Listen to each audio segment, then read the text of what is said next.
ஒரு நேயர் வந்திருக்கின்றார். வணக்கம். வணக்கம் மேடம். யார் பேசுறீங்க? வணக்கம் ஐயா, உங்களுக்கு எங்கள் 1000 கோடி வணக்கங்களை மனமாற தெரிவித்துக் கொள்கிறோம். சிங்கள அரசினால் பங்கப்படும் எங்கள் மக்கள் விடிவுக்காக உங்கள் சிங்கக்குரல் வங்க கடலில் மட்டுமன்றி எங்கள் உள்ளங்களிலும் உலக தமிழ் வாழ் மக்கள் நெஞ்சங்களிலும் எக்கோ பண்ணுகின்றது. வைகோ ஐயாவே, நெடுநாட்களாக எங்களுக்காக பாடுபடும் நெடுமாறன் ஐயாவுக்கும் உங்களுக்கும் நாம் சுடுகாடு மட்டும் போகும் வரை நன்றி கடன் பட்டுள்ளோம். உங்களை போற்றி பாதம் பணிகின்றோம். கலைமணமும் ஆன்மீக வாசமும் கமல வேண்டிய நாட்டிலே குருதி மனம் வீசுகின்றது. அநியாயமாக ஆன்மாக்கள் கொண்டு குவிக்கப்படுகின்றார்கள். இதன் முடிவுதான் எண்ணி தர்மம் வெல்ல ஒரு பாரத போர், அதற்கு உறுதுணையாக கிருஷ்ண பரமாத்மா. எங்கள் ஈழப்போரிலும் கோபால சாமியாகிய நீங்கள் உங்களை போன்ற பல உத்தமர்கள் துணை நின்று எங்களுக்கு உயிரூட்டிக் கொண்டு உங்கள் ஆதரவை வழங்கிக் கொண்டிருக்கின்றீர்கள். உயிர் சேதத்தை தடுத்து நிறுத்தி, போரை நிறுத்தி, சமரசத்தை, ஒரு சமாதானத்தை நிலைநாட்ட உதவி புரிவீர்கள் என்று எதிர்பார்க்கின்றோம். ஆயினும் யாமார்க்கும் குடியல்லோம், சிங்கள அரசுக்கு அடிமைப்படோம், இவர்கள் நரக ஆட்சியில் இனிமேலும் விடப்படும். ராட்சத பக்ஷரை சூரசம்ஹாரம் செய்து வீரமாக நமக்கு ஒரு தமிழீழம் அமைத்து, அதில் ஒரு அழகான சிம்மாசனத்தை அமைத்து, அதில் நமது தலைவரை அமர்த்தி வெற்று முரசு கொட்ட நீங்கள் மேன்மேலும் எங்களுக்கு உதவி புரிவீர்கள். மேன்மைகள் சைவ நீதி விளங்குக உலகம் எல்லாம், நியாயம் நீதி வழங்குக என்று கேட்டு உங்கள் ஆதரவுக்கு நாங்கள் என்றென்றும் கடமைப்பட்டிருக்கின்றோம் ஐயா. நன்றி, வணக்கம். உங்களுடைய வேதனை குரல் மனதை மிகவும் பாதிக்கின்றது. இப்படி லட்சக்கணக்கான ஈழத்தமிழ் குடும்பங்கள் பெற்றெடுத்த பிள்ளைகள் முகத்தை பார்க்காமல் பல வருடங்கள், பெற்ற தாய் தகப்பனுடைய முகத்தை பார்க்காது இளம்பிள்ளைகள் பல வருடங்கள், இப்படி வாழ்க்கையே அவலமாகி நரக வேதனைகளையும் துயரத்தையும் சுமந்து கொண்டு ஒவ்வொரு தமிழ் குடும்பத்திலும் ஒரு உயிரை பலி கொடுத்து அந்த ரணவேதனையிலிருந்து விடுபட முடியாமல் அழுது புலம்பிக் கொண்டிருக்கக்கூடிய அருமை சகோதரி அவர்களே, உங்களுடைய கண்ணீர் துடைக்கப்படும். எப்பொழுது விடிவுகாலம் வரும் என்று சொல்லுகிறீர்கள் அல்லவா? தர்மத்தின் வாழ்வு தன்னை சூது கவ்வும், மீண்டும் தர்மம் வெல்லும், கட்டுண்டோம் பொறுத்திருப்போம் காலம் மாறும் என்ற பாரதி வாக்குக்கு ஒப்ப காலம் மாறி வருகிறது. இருள் விலகும், விடியல் உதயமாகும். இதுவரை செய்த தியாகம் ஒருபோதும் வீண் போகாது என்ற நம்பிக்கையோடு இருங்கள் அருமை சகோதரி அவர்களே. இன்னும் ஒரு நேயர். வணக்கம். வணக்கம். யார் பேசுறீங்க? நான் ஜெர்மன்ல இருந்து சந்திரபாலன் கிடைக்கிறேன். ஓம் சந்திரபாலன், சொல்லுங்க. வணக்கம் மதிமுக செயலாளர் வைகோ அவர்களே. வணக்கம். வணக்கங்க. வணக்கம். தங்களுடைய அனைத்து முயற்சிகளை நான் செய்திகள் மூலமாக கேட்கின்றேன். உங்களுக்கு நாங்கள் ஈழத்தமிழர் அனைவரும் கடமைப்பட்டிருக்கின்றோம். மிக்க நன்றி. உங்களோட மொழி ஒரு செய்தி, அண்மையிலே அமெரிக்காவில் தெரிவு செய்யப்பட்ட ஒபாமா அவர்களை சந்தித்து எங்களுடைய ஈழ பிரச்சனை பற்றி நீங்கள் எடுத்து கூற வேண்டும். அது உங்களால் மட்டும்தான் முடியும். அதை தயவு செய்து செய்தீர்களா என்பதை இந்த வானொலி ஊடாக ஈழத்தமிழர்களுக்கு தெளிவுபடுத்த வேண்டும் என பணிவாக கேட்டுக்கொள்கின்றேன். நன்றி சந்திரபாலன். நான் ஜூலை 11 அமெரிக்க குடியரசுத் தலைவராக இப்பொழுது தேர்வு பெற்றிருக்கின்ற பாரக் ஒபாமா அவர்களை சந்தித்து வாழ்த்து சொன்னபோது ஒன்றை கூறியிருக்கிறேன். உலகத்தின் கண்டங்களை கடந்து உலகம் பூராவிலும் அனைத்து மக்களினுடைய இதயங்களையும் வெற்றிருக்கக்கூடிய ஒரு காந்த சக்தி உங்களுக்கு இருக்கிறது.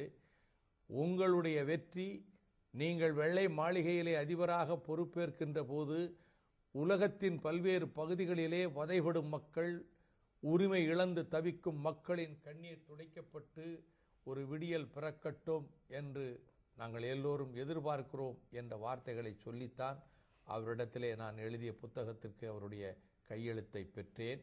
என்னை பொறுத்தமட்டில் ஈழத்தமிழர்களினுடைய துயர் துடைப்பதற்கு எந்த வேளையில், எந்த சூழ்நிலையில் எப்படிப்பட்ட நடவடிக்கை எடுக்க வேண்டுமோ அவற்றை அவசியம் நான் மேற்கொள்வேன். நல்லது. மதிமுக பொதுச் செயலாளர் வைகோ அவர்கள் எங்களோடு இருக்கின்றார். நீங்களும் அவரோடு உரையாடலாம். சுருக்கமாக கேள்விகளை கேளுங்கள். நிறைய நேயர்கள் எங்களோடு இங்கே காத்திருக்கின்றார்கள். ஒரு நேயர், வணக்கம். வணக்கம், சுதுவையூரான் பேசுறேன். யார் பேசுறீங்க? சுதுவையூரான். சில்லை ஊரான், சொல்லுங்க. சுதுவையூரான். ஓம், சொல்லுங்க. வணக்கம் ஐயா. வணக்கங்க.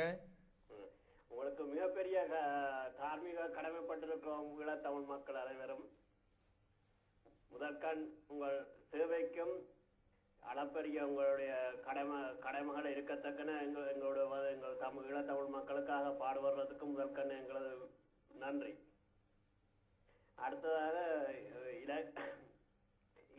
இலங்கை ஈழத்தமிழ் மக்களுடைய இதுநாள் வரைகள் 48ஆம் ஆண்டு சித்திரவனத்து நாளில் இருந்து இதுவரை காலம் இந்தியாவில் பல அண்ணாத்துறையிலிருந்து பல பேர் எங்களுக்காக பாடுபட்டார்கள். அதில் உங்களோட சேவையை நாங்கள் கணக்கில் எப்படி என்று வகுக்க முடியாத அளவுக்கு நீங்கள் செய்திருக்கிறீர்கள். அடுத்ததாக இந்த மத்திய அரசாங்கத்தால் எங்களுக்கு தரப்பட்ட உதவிகள், நிவாரண உதவிகள் வடபகுதிக்கு சென்று சேருமா? இதுவரைக்கு போய் சேரவில்லை. அடுத்து நீங்கள் செய்யும் தொடர்ந்து பணிகளுக்கு ஏற்கனவே ஐநா மன்ற அமைப்புகள் மற்றுமுள்ள தொண்டு நிறுவனங்களை எல்லாம் தமிழர் பகுதிகளிலே இருந்து சிங்கள அரசு வெளியேற்றியிருக்கிறது.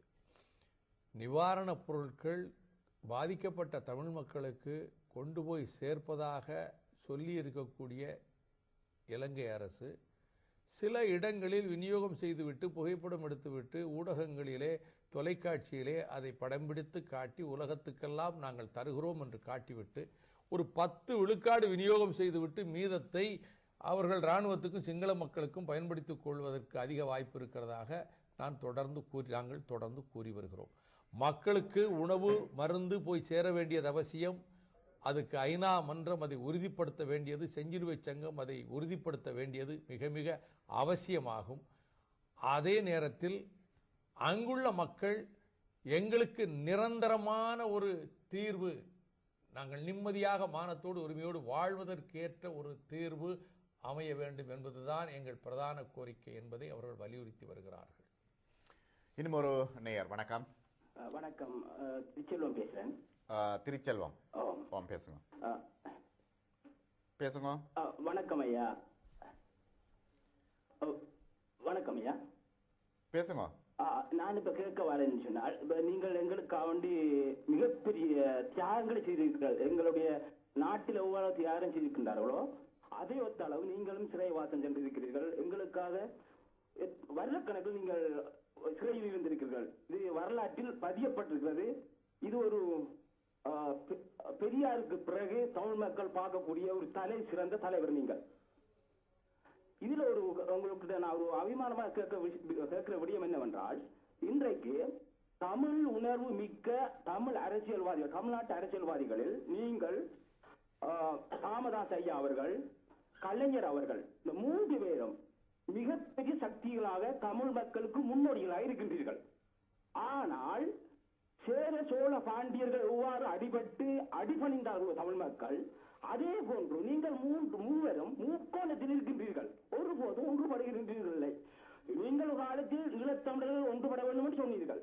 ஆனால் இன்றைக்கு நாங்கள் கெஞ்சி கேட்க வேண்டியிருக்கின்றது. நீங்கள் ஒன்றுபட்டு எங்களுக்கு ஒரு சரி, என்ன பதில்? விடுதலை புலிகளை காரணங்காட்டி ஒரு கட்சியில 30 வருடம் சர்வபரி தியாகத்துக்கும் தயாராக இருந்து உழைத்த எனக்கு கொலைகாரன் என்ற பழி சுமத்தப்பட்டு நான் கட்சியிலிருந்து தூக்கி எறியப்பட்டவன். பெரும் துயரங்களுக்கு நானும் என்னை சார்ந்த சகாக்களும் ஆளானவர்கள். எனவே இதனுடைய அடிப்படையே ஒரு அரசியலுடைய பொது வாழ்வே அளிக்கப்படுகின்ற அளவுக்கு பெரும் கேடுகள் செய்யப்பட்டிருக்கின்ற ஒரு நிலையில இப்பொழுதும் ஈழத்தமிழர்களுக்கு வெளியிலே சொல்லுகின்ற அந்த அனுதாபத்தின் அடிப்படையில் இல்லாமல் உண்மையாகவே ஈழத்தமிழர்களுக்கு உதவாதவர்களோடு, உதவ நினைக்காதவர்களோடு, வெளி உலகத்தில் இருக்க உங்களுக்கு புரியாது, அதிலேயே கிட்டத்தட்ட 40 ஆண்டு காலமாக போராடி வருகிற எனக்கு, நான் அமைச்சர் பதவிகளையோ அரசியலிலே பெரிய பதவிகளையோ எதிர்பார்த்த அரசியலில் இல்லை. என்னை தேடி வந்த பதவிகளை வேண்டாம் என்று சொன்னவன். எனவே உண்மையாக ஈழத்தமிழர்களுக்கு உதவாமல் வேஷம் போடுகின்ற வேடதாரிகளோடு வைகோ கைகோர்க்க முடியாது. நான் சில பிரச்சனைகளில் மிக